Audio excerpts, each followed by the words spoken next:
Your life savings are at risk, hackers are draining bank accounts, and outdated security measures are leaving you vulnerable. Watch this video to learn how to protect your money with the strongest two-factor authentication available. I'm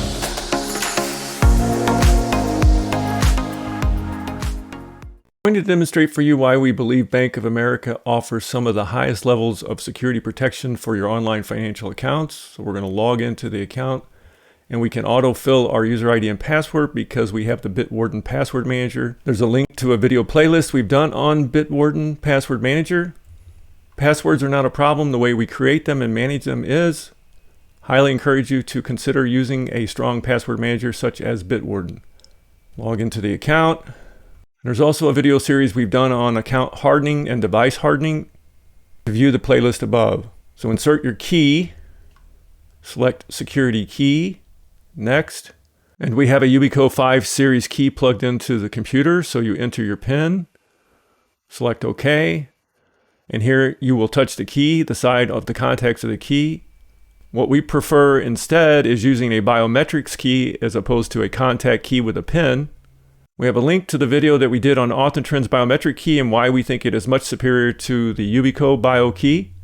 One of the things is if you touch the key and it doesn't authenticate properly, the light turns red. Retouch the key, the light will blink blue until it turns to green, and then you will be authenticated to the key. So once you've authenticated to your key, you're logged into your account. Now we're briefly going to go over here to the Security Center and scroll down. And one of the things we really like about Bank of America is the way they grade your account security.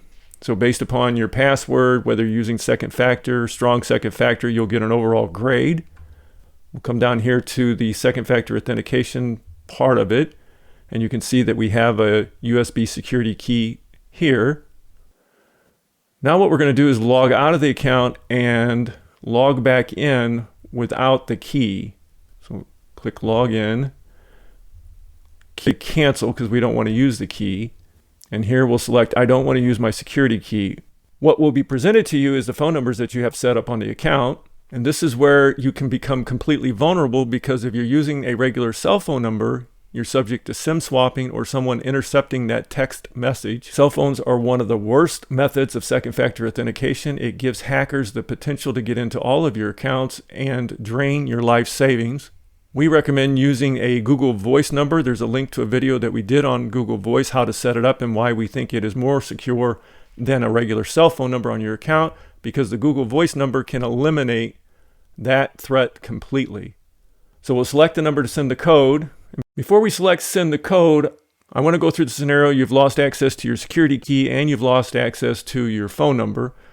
What I did over a period of a few days is I interviewed multiple Bank of America representatives to ask them what would happen in this particular scenario. They informed me that they would ask you a series of questions, and we're going to go through and review those from a security standpoint to see whether that's really a secure method of determining your identity or not. One of the things they're going to ask you is your credit card number and the security code on the back of it. Highly likely that a hacker could get this information. They may also ask your driver's license number.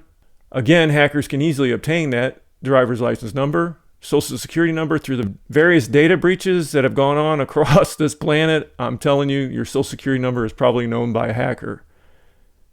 So they might ask one or any of these things, but none of these are secure from an account identity perspective. Might also do is send a code to the email on file, and if you've hardened that with a hardware security key, that account is probably safe. But there's no guarantee that they're going to send a code to your email. One of the things you can do to make the account secure is add a password or passphrase to the account. That will ensure that they get that password first before they go through the process to validate your identity with these other questions.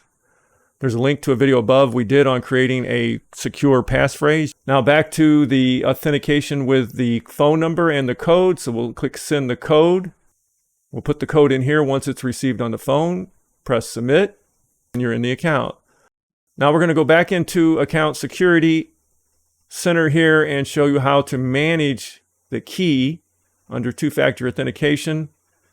We're going to click on the USB security key and we're going to edit. What we're going to do first is delete the key. And it says, yes, delete the key.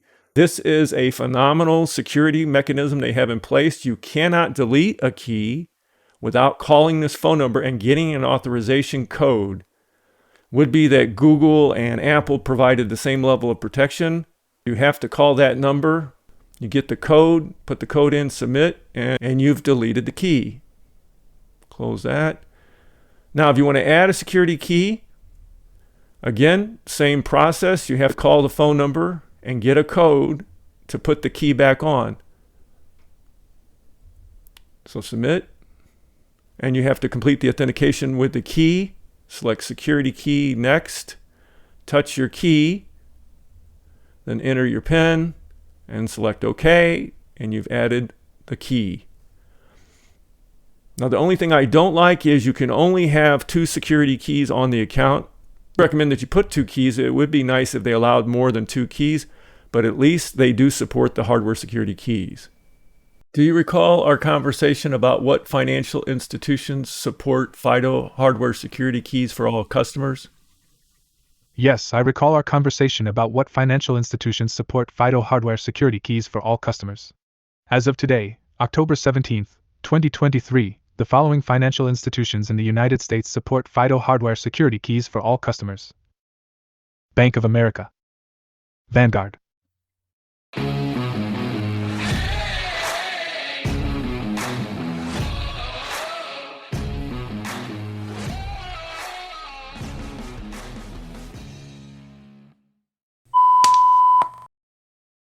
All say they lost huge chunks of their savings to scammers, and then they were shocked to learn that their bank would not help them get their money back. Yes, I believe that banks have paid enough attention to online security to protect customers. Banks use a variety of security measures to protect customer information. Yes, I would agree that FIDO certified hardware security keys are one of the best ways to protect your online financial accounts. FIDO keys are physical devices that authenticate your identity using public key cryptography. This makes them much more secure than passwords, which are vulnerable to phishing and other attacks. You're right, I apologize for the oversight. Most banks do not yet support FIDO certified hardware keys for online accounts. There are a few reasons for this.